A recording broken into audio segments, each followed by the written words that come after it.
I just want to make a comment on Ephesians 1:4.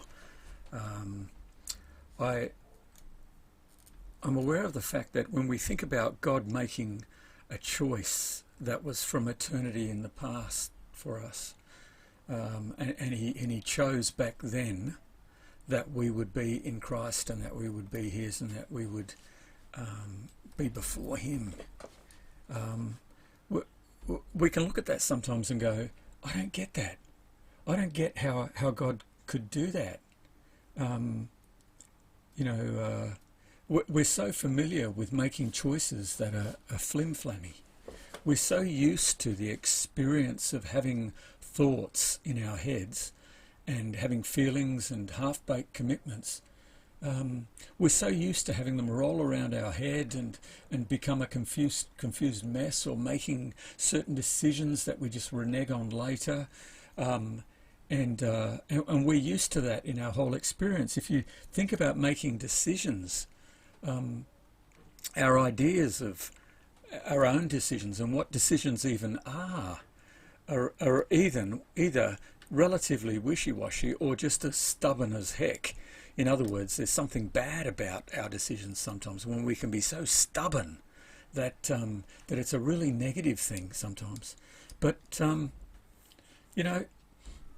there's something about God where the scriptures say that His words stand forever.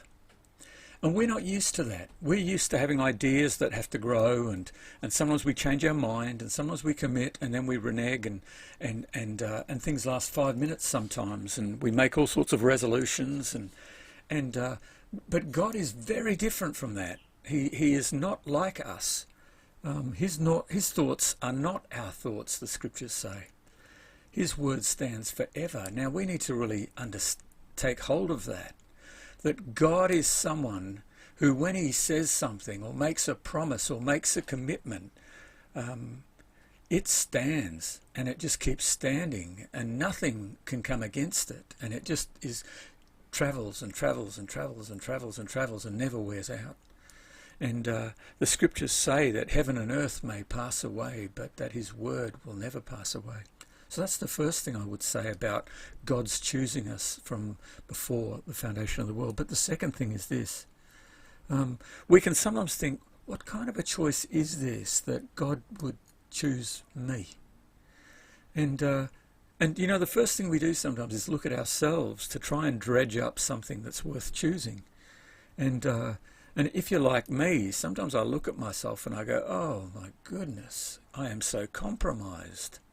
And I look at myself and I think, oh, I can't really see anything in me that I would think that is so valuable that God would make a choice of me from before the foundation of the world. And I know that there are some people who've got egos the size of the Titanic and would probably think, hey, yes, of course He'd want me. But I don't see it that way at all.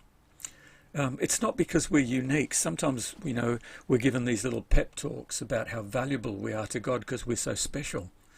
And the focus ends up again on ourselves and what is it about us.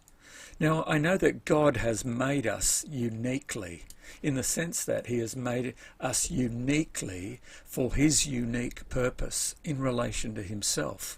So that is seriously true. God has made a choice in creating us, and He's made us particularly for His good purpose. But when it comes to working out why, and that looking to ourselves to try and see something of value in the same way that we would when we were looking to maybe a partner to marry, or if you're younger, a girlfriend or a boyfriend or whatever, and we're trying to look at something, and we're trying to look at the other person and say, hey, there must be something about me that you really liked. We've got to actually start from scratch with God. We've got to not start with ourselves. We've got to actually start with God.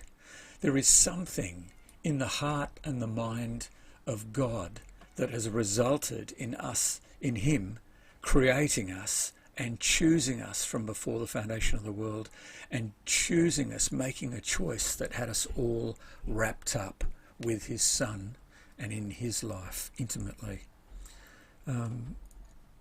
We don't start with ourselves, we start with Him. We've got to ask questions and ask God to reveal, God, who are you that you would do that? What are you like? What's your heart toward us like that you would make a choice like that and make it stand for centuries and centuries and centuries? And the other thing, of course, is that clearly God doesn't see us the way we see ourselves. Have a good day.